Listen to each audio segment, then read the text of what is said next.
This is PLAR English, and I'm Andrea. Today's Monday, May 15th, and we are starting on Lesson 3. So congratulations to everybody who's gotten this far in the course. So the reason why I'm presenting these particular assignments together is because they kind of go together. Um, in other words, assignments 17, 18, and 19 get you ready for assignment 20. So next class on Wednesday, I will be sharing more examples of paragraphs with you, um, along with a discussion of how to write a letter. But anyways, I'll be sharing more examples of paragraphs with you next class. But I wanted to give you at least one example of how to write a paragraph today, because what'll happen is when you start off lesson 3, you'll get to assignment 17. You'll do some brainstorming and idea web to figure out a topic, basically. Narrow that topic down and figure out exactly what it is you would write a paragraph about. And then assignment 18, um, what you're doing is you're reading the information in the textbook and you're using that information to answer some questions that have to do with the purpose of writing.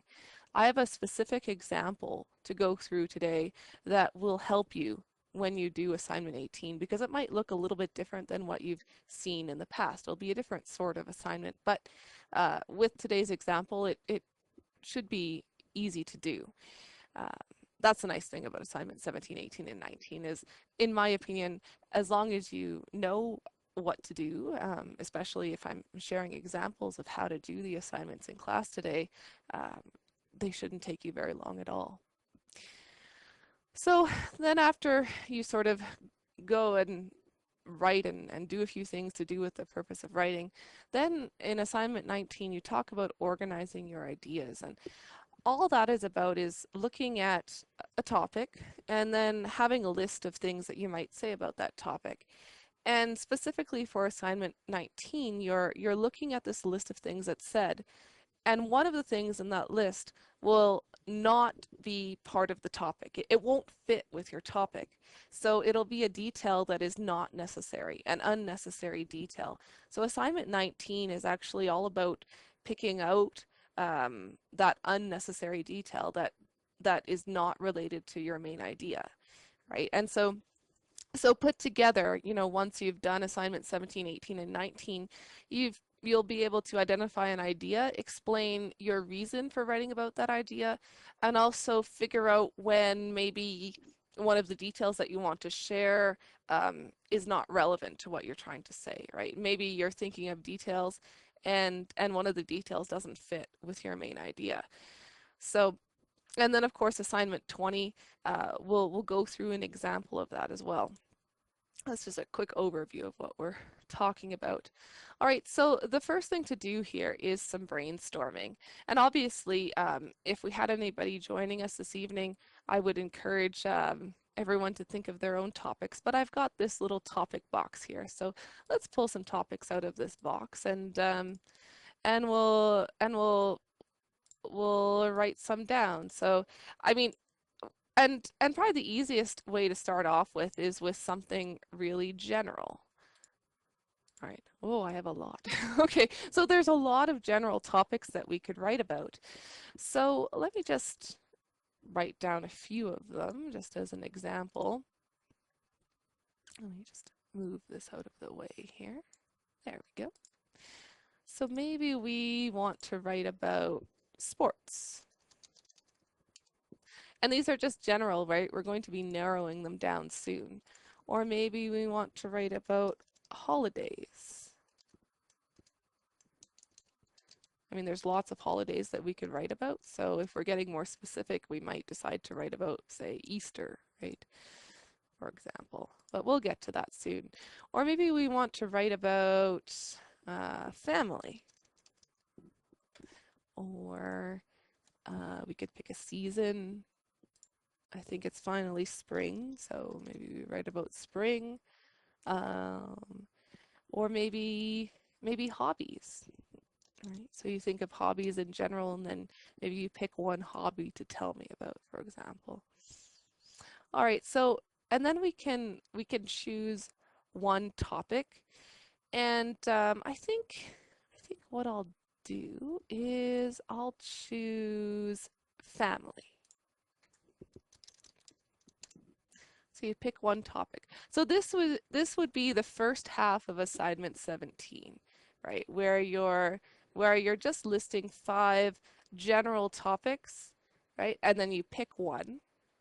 And then the second half, what you do, oh wait, no wait, I wanted to pick holidays. Sorry. Pick holidays. I couldn't remember what I had decided on. So I'm choosing one topic of holidays just because I've already filled this out before. So I'm choosing one topic of holidays, right? So I pick one and then I choose that one topic that I've picked and I make an idea web. So this is what an idea web looks like. You've got a circle in the middle and then you've got 5 boxes around it with lines going to each box.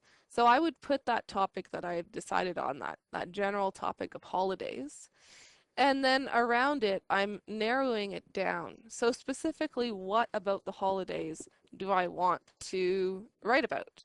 So I have some examples here. And so what you want is you want at least 5, right? Because this part of the assignment's out of 5. So I have spending time with family, time off of work, Thanksgiving, presents, Christmas. So 5 different ways that I could approach this general topic of holidays. So just to be clear, after you do this, after you make your idea web, you pick one of these, right? These are all subtopics, right? Spending time with family, time off work, Thanksgiving, presents, or Christmas. So you would choose one, right? So maybe you have a really happy memory of Christmas. At least that's what I find, right? So maybe I might write a paragraph about Christmas. So I'm picking one specific way of one specific thing to tell you about, right? And it'll be related to the holidays, but I'm specifically telling you about Christmas. So all in all, the assignment 17 is worth 10 marks. You get 5 marks for your initial brainstorming, for listing 5 topics. And then you get 5 more marks for finishing an idea web, right, with one of those general topics in the middle, and then narrowing it down with 5 subtopics along the outside. And your textbook also gives you an example using the topic of summer, and that's on page 38 of your textbook. So I don't want to go through the example, even though it is mentioned here when I'm looking at the page 39 in the textbook. What I'd like to do now is just read what the textbook has to say about the purpose of writing. Right, so now we are on to assignment 18. So you've done your brainstorming, you've made your idea web, and now if you had chosen summer as your specific, or sorry, summer, well, Christmas or summer, right? Whatever you're choosing as your topic, you need to explain why you're telling me about that. Right? And your textbook gives you 4 different purposes for writing, and there's more than that.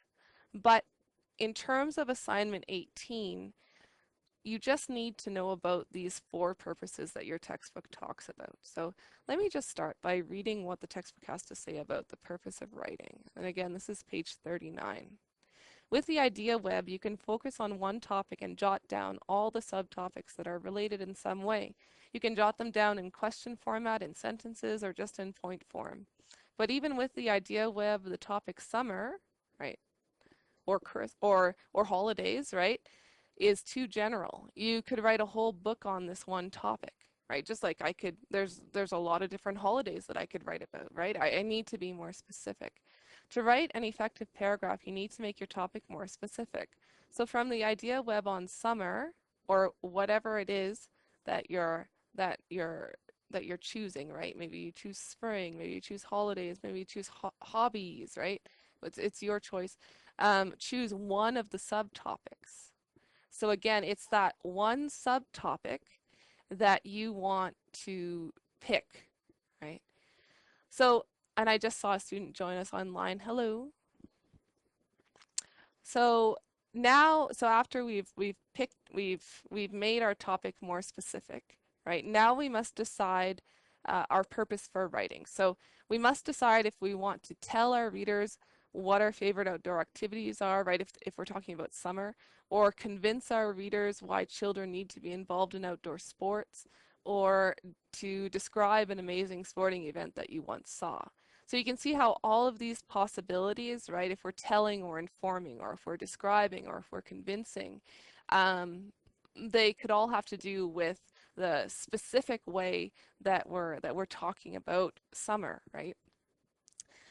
So we have to decide on the purpose for writing. I just want to mention that's three, right? We have informing, describing, convincing, and we also have the purpose of entertaining. So your purpose could also be to entertain the reader with a story.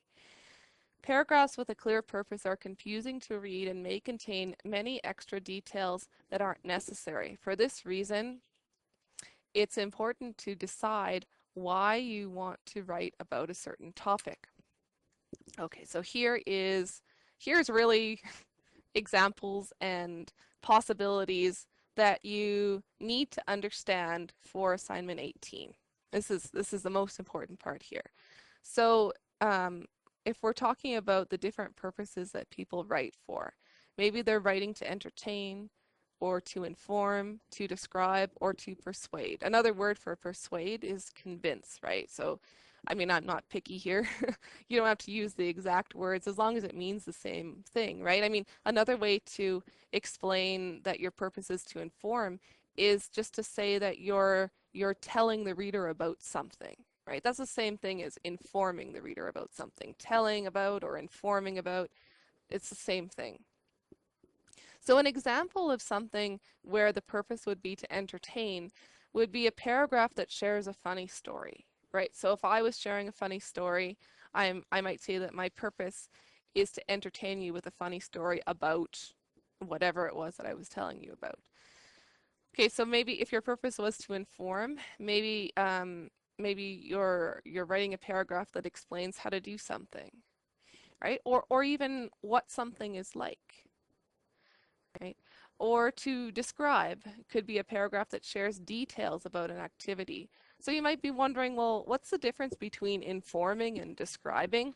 Well, describing just has more details.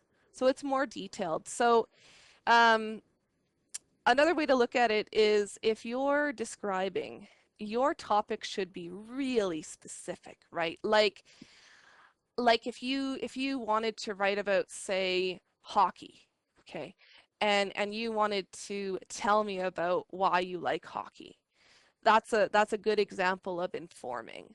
But then if you wanted to get really specific and tell me what it's like to play hockey outdoors in the middle of winter, then you'd get into describing, because you'd have to give really specific details for that.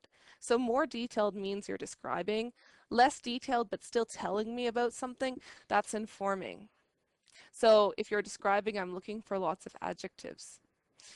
Persuading or convincing. So an example of persuading or convincing would be a paragraph that shares and gives reasons for an opinion.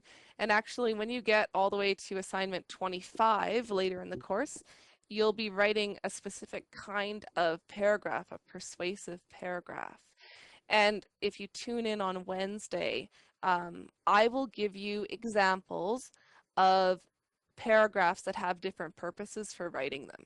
Okay, so we're just looking at one example today. I think it's I don't know, it's either a descriptive or an informative paragraph. I can't remember, but we'll find out soon. But if you tune in on Wednesday, you'll see more examples. So if you're not exactly sure what I mean right now by different purposes for writing, if you can't picture it in your mind, tune in on Wednesday, because it should be clear after Wednesday's class. Okay, so this is just another reminder that after you finished brainstorming, right? So after you've done assignment 17, you also need to, for assignment 18, you need to make sure that you know your purpose for writing, right? So you're going to pick one purpose for writing, right? So you pick one specific topic, right? So maybe Christmas, right? And then why are you writing about Christmas? For example, maybe you want to tell me um, what you like most about Christmas. Maybe there's three things that you really like about Christmas, and you can sort of say one thing and give a little bit of detail about it, and then another thing, give a little bit of detail, and then a third thing, give it a little bit of detail, that sort of thing, right? Anyways, continuing on. So this is an example. It's not the same as in your workbook, but it's an example of what assignment 18 looks like. Well, a little bit different, I guess, because I have the different purposes for writing here on the right in different colors. So I have one purpose, again, was to inform, another was to entertain, another was to persuade, and another was to describe. And then on the left here, I have different topic sentences. So in assignment 18, it will say, it will tell you to explain the purpose for writing each of the topic sentences. So you'll read a sentence and then you have to explain using a full sentence what the purpose for writing is. So you're imagining that you're about to read a paragraph, and all you've read so far is the very first sentence, the topic sentence. And so from that topic sentence, you're figuring out what the purpose for writing is. Let me just go through these. It should make more sense after I go through them. So here's the first one. Thanksgiving is the best holiday. So I'll give you a hint with this. If we use words like the best, right, that is often trying to convince someone of something, right? So because if something's better than something else, we have to explain why, right? So this is an opinion here. Okay, so that's another way to think about it. If you see an opinion, it's probably a persuasive paragraph that you're about to read. Of course, we just have topic sentences here, but really that's what you're trying to do. Oh, look, I picked the right color. So I'll just match it up here. I'll scroll the screen down in a second. Just matching it up with its purpose. So we have Thanksgiving is the best holiday. That's our topic sentence. And the purpose is to persuade. But to give a proper answer, we need to respond in a full sentence. So here's an example of what we could say. The purpose of this sentence is to persuade the reader that Thanksgiving is the best holiday. So we're not just saying that the purpose is to persuade. We're also explaining what it is that we're trying to persuade someone of. That would be a full answer, something like this. Okay, so number 2 and number 3, I'm going to present these together because they give a good example of the difference between informing and describing. Let me just read number 2. There are so many wonderful things that I could say about my best friend. So imagine a whole paragraph about that. Okay, or number 3, she had never seen a more colorful, vibrant sunset, and the frozen landscape shimmered in the distance. So the big thing that I want to point out about number 3, hold on, let me just cheat and see which color I'll be needing. Yes. Okay, so the big thing that we want to think about for number 3 is all of these adjectives, right?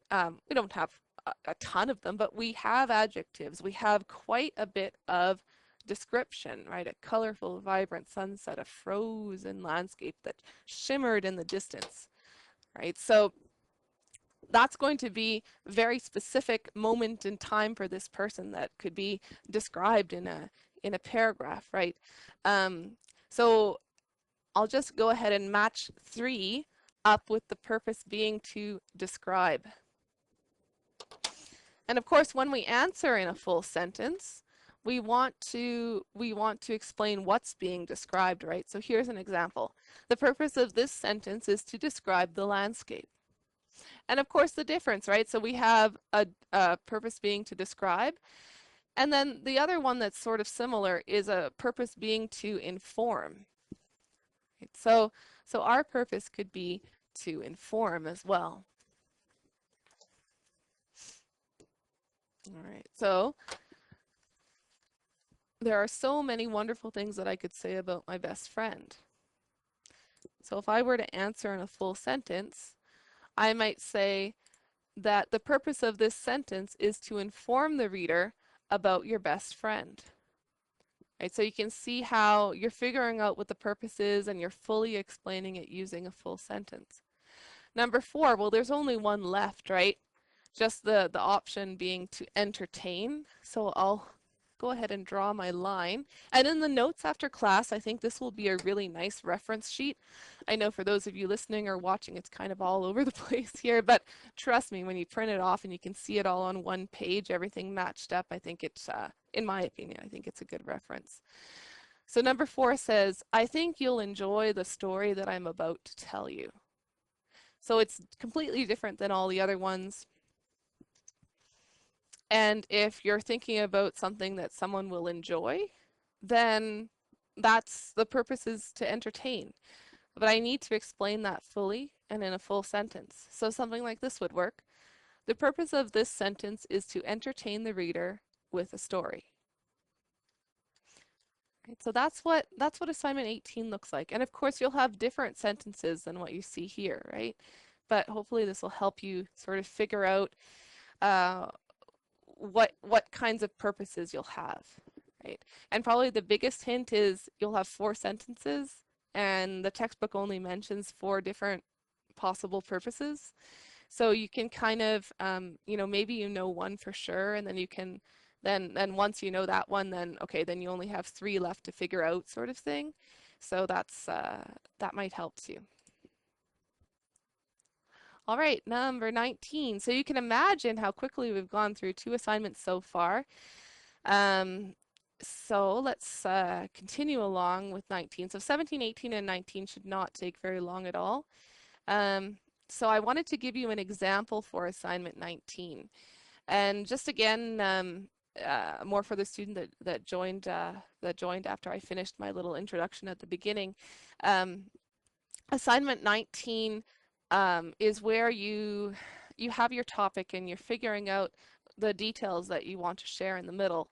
But in the assignment, they have these topics here, and you're picking out one detail. You're picking out the detail that does not go with the topic. So, so sometimes an outline might have extra details that are extra or unnecessary or not needed, or they don't fit. In your workbook for assignment 19, you will need to pick out the extra details. Let's do a few examples to practice. And I even have, in the notes after class, I'll add this on. I created a little quiz on my website. If anyone's interested, I have some extra examples as well. Oh wait, it's right here. Okay. Anyway, I'll click there after I'm done here. So here are 2 examples, and again, these are different than what you'll see in your workbook. So you might have the topic, how to boil eggs. So we've got different details here. Place eggs in a saucepan. Add cold water to cover eggs. Heat until boiling. Eggs have a lot of nutrients. Remove from stovetop and cover pan. Cool under cold running water. Refrigerate. So we want to find the detail that does not explain how to boil eggs. So, oops, what did I do? I hit something, sorry. So we find the detail that does not explain how to boil eggs. Go back. Oh, here we are. Okay. So you can see it's almost like a step-by-step guide for boiling eggs, right? And oh, and I forgot to take refrigerate off. So some people were saying, well, refrigerating has nothing to do with boiling the eggs. I agree, and I can't believe I forgot to take that off. So let's ignore refrigerate, because it's sort of like refrigerating is how you store them, right? But actually boiling them. So if we're looking for the detail that does not explain how to boil eggs, then we're looking at this detail here. Eggs have a lot of nutrients. So we put that on the line. Eggs have a lot of nutrients. Because that information tells us about eggs, for sure, it gives us information about the eggs, but remember, our main idea is how to boil the eggs, not what eggs are like or what the properties of eggs are. Next one, my house. So this time you're going to find the detail that does not describe my house, right? We're looking for that unnecessary detail, that extra detail. So tall wooden fence around yard. I am afraid of the bees. Flowers planted in the back right corner. Large trees along the left-hand side. A small garden near the shed. So the fact that I'm afraid of bees, although it's very true, I don't know why, but I've always been afraid of them, um, has nothing to do with my house, right? So that's why that's the one that we pick out and put on the line, because it's the one that is unnecessary. It's not needed. I am afraid of the bees.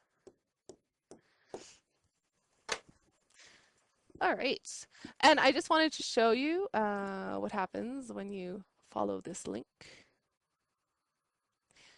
So I've taken the two that are already there and I've added on two others. So you could take this quiz, right? So here's a new topic, reasons to learn how to swim. And then I say, okay, find the detail that does not persuade or convince people to learn how to swim. And then I have another one, a funny story about eating peanuts on an airplane. Find the detail that does not go with the story. All right, so if you wanted to do that, you could do that, and you could finish the quiz. And if you wanted to try it again, there's a link. It says click here. And then if you needed any help understanding the answers, if you're like, oh, I got that wrong, why did I get it wrong? I have a little slideshow here. So if you click on the arrows, you can see an explanation for each question. If you need to pause it, you can pause it and just read that one slide. All right, so that resource is there if you feel like you need a little bit more information for assignment 19. Okay, and we're now on. Well, we're almost there. I'm going to be telling you a few more things before I get to my example for assignment 20, my one example, and also keep in mind that I will have several more examples on Wednesday. So we'll really focus on assignment 20 on Wednesday, and I'm looking forward to it. So if we're talking about the steps for writing a paragraph, this is how the assignments work together. So the first step is to brainstorm, to think of ideas, and that's assignment 17. And the other half of assignment 17 is to choose your specific topic, right? In my example, I chose, sorry, and now it's evening. Can you tell I used the same notes from last term? So I chose Christmas as my specific topic.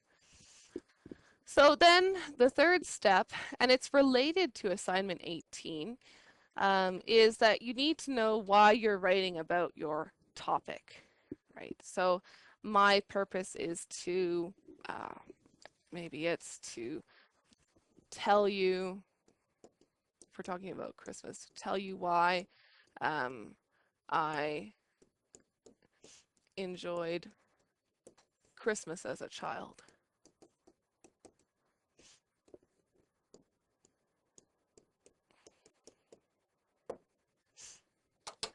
And then you make a quick list of what you're planning to say and in what order. And I just want to point out that today I'm sharing a different example. I'm sharing a paragraph about my brother. I just wanted to show you that you're the one choosing the topic, right? You're the one narrowing that topic down and making it more specific. And then you just want to make sure that everything you want to say has something to do with your topic.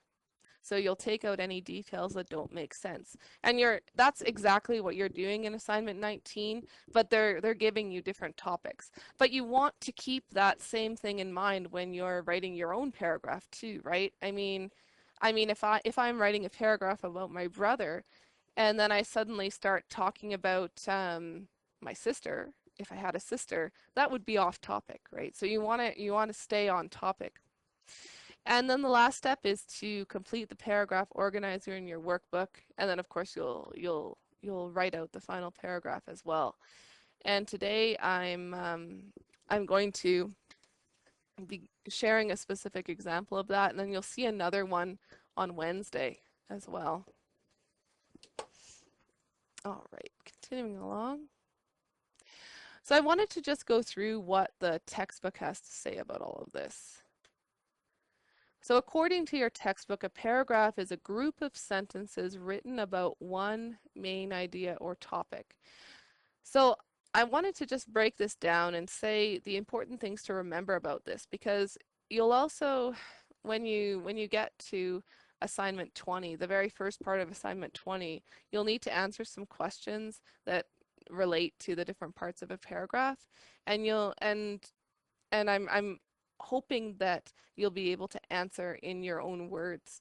So here's a way that I would explain it in my own words. I would say something like, when you write a paragraph, um, you'll have one clear main idea, and and it will be a group of sentences about that one idea. So the idea that you have one main idea and a group of sentences, right? Those are the two things that I would use to explain the definition of a paragraph. All right, so now we're getting into the specifics here.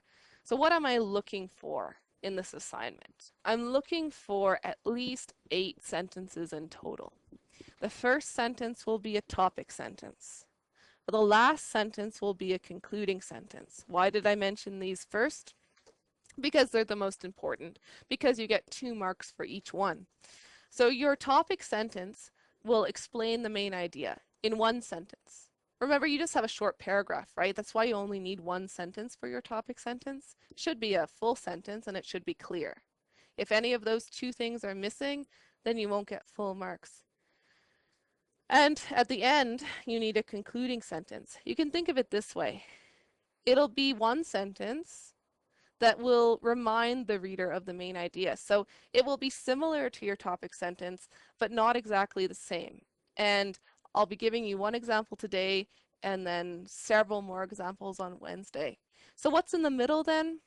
Well, 6 sentences. The way that you can think about it is you have a detail and then an example, a detail and then an example, a detail and then an example.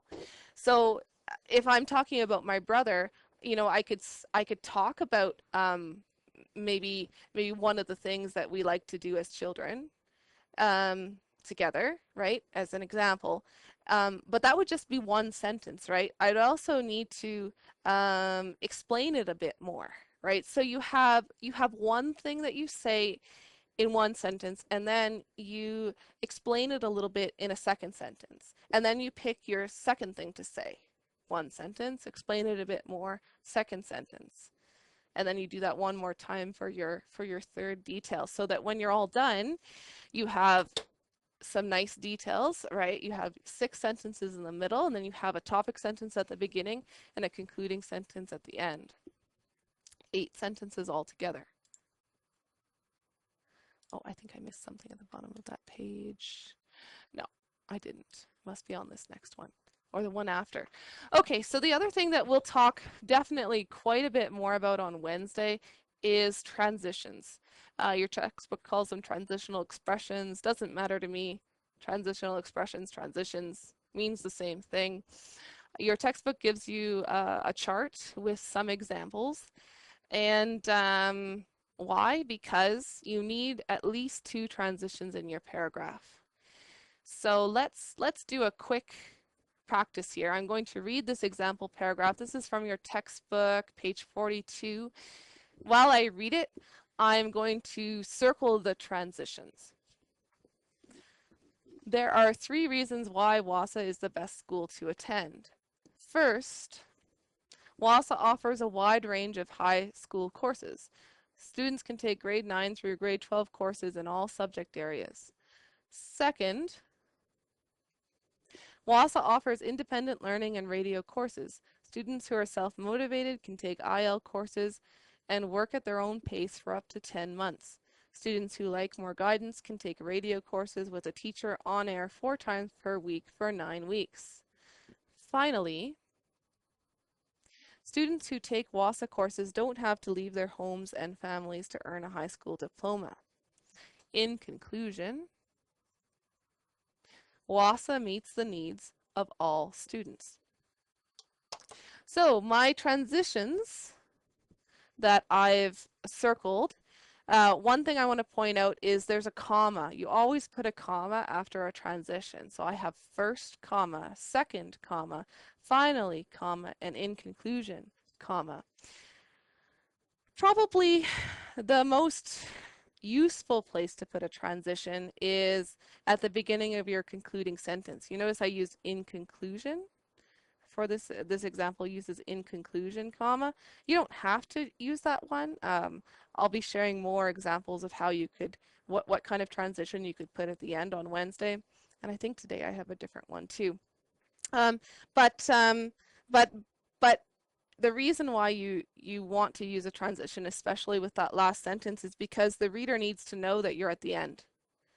Right, so that's really transitions make it easier to follow along with what you're saying, right? So when I say first, that's my first reason, right? When I say second, that's my second reason, and finally, I mean, I could say third instead, right? So there's lots of different transitions that you can use, and I'm looking for at least 2 of them. So there's 4 here, so there's lots here. Okay, so there's a checklist in your workbook to remember to look at to make sure that you have everything that you need. And if I'm looking at this paragraph evaluation, let's just look at this again. I know I sort of mentioned this already, but with a topic sentence, you need a complete sentence and a clear topic. The content, you need at least 6 sentences in the middle. So you need supporting details that clearly link to the topic, providing either specific information or an example. A concluding sentence that links appropriately to the topic. So remember, a concluding sentence will be similar to the topic sentence, but not the same. And then you're also marked on spelling, grammar, punctuation. So depending on how many different kinds of errors you make, you'll lose more or less marks. For example, if you only have spelling mistakes, you won't lose as many marks as if you have spelling and punctuation and grammar errors, right? And I'm also looking for correct sentences too. And of course, at least 2 transitions. All right, I'm not too worried about plagiarism for this assignment because you're just writing about something that you know or something that you've experienced. But what is it? Well, it's serious, and it occurs when a student borrows words or ideas from a source without giving credit to the source. If you submit another person's work as your own, or if you copy and paste from the internet without crediting the source, or if you copy your answer directly from the textbook, you are plagiarizing. So I share lots of examples in class. For example, I talk about why I think that swimming is the best sport. You'll see that on Wednesday. I mean, if you agree with me, you could write you could write a paragraph about that too, you know, or maybe you think it's the worst sport, right? But so it's okay to have a topic that I've already shared, but you'll want your details to be different, and you'll want your topic sentence and your concluding sentence to be different, right? So the reason I'm sharing so many examples with you on Wednesday is to try to give you more ideas too, right? And if you really like one of the ideas and you really like a topic and you want to write about that topic, just make sure that you make it your own, right? You write your own topic sentence, your own details, and your own concluding sentence. So it's fine to write about the same topic, just don't write exactly the same paragraph. And here's the checklist. Don't think we quite have enough time to go through it, but we'll be going into a lot more detail on Wednesday, so don't worry for that. And then your textbook talks about the difference between typing a paragraph on a computer versus writing it by hand. Okay, so all I want to say about this is when you type on a computer, you do not need to indent, but when you write out by hand, you do need to indent. So on the right here, I have a paragraph that's written out by hand. And all that means is the very first word in your paragraph will have some space right before it. So that's all that this little picture is showing.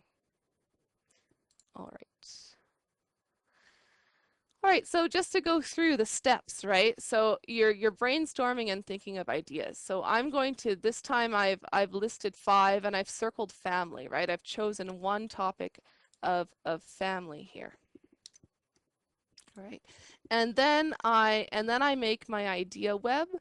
So, and I narrow it down. So I put family in the middle and I have family dinner, my grandmother, playing cards, family trip, my brother. And I thought, okay, I'm going to write a paragraph about my brother. So I choose my brother as my specific topic. And I want to tell you about my brother. My purpose is to inform you about my brother.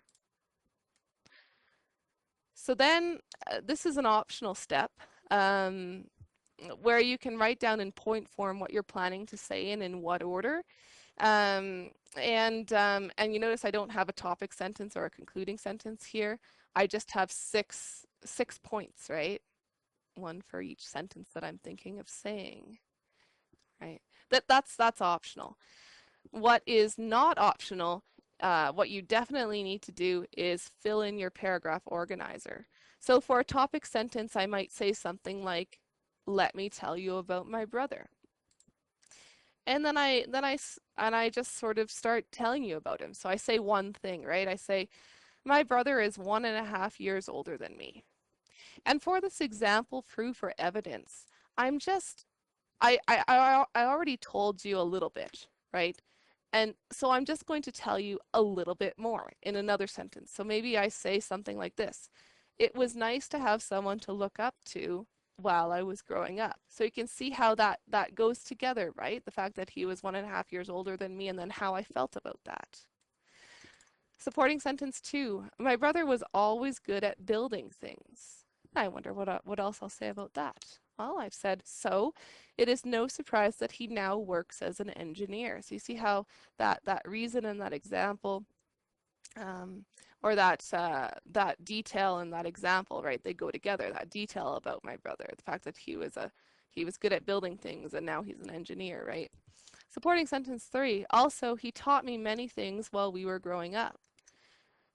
Example, for example, we could use that transition even, right? For example, comma, I liked watching him play video games. We sometimes played squash, and I also enjoyed skiing with my brother. So your concluding sentence will be similar to your topic sentence, but not exactly the same. This is what I have, and I did use it in conclusion. Now, I could also use the word therefore, right, if I wanted to. Or I could even use the word thus, Thus, thus. I am very lucky to have such a great brother. All right, so I just reminded you that I just told you about my brother, right? Okay, and then you just, the last part is where you write it out, right? So I have one that I've typed and one that I've written out by hand below, just so you can see what the indenting would look like if you're writing it out by hand. But let's focus on the top one here. So I basically just put it all together, right? And what I've done here is I've underlined my topic sentence once and I've underlined my concluding sentence twice, and I've circled all of my transitions. So let me just read it through. Let me tell you about my brother. He is 1.5 years older than me. It was nice to have someone to look up to while I was growing up. My brother was always good at building things, so it is not surprising that he now works as an engineer. Also, he taught me many things while we were growing up. For example, I liked watching him play video games. We sometimes played squash, and I enjoyed skiing with him. In conclusion, I am very lucky to have such a great brother.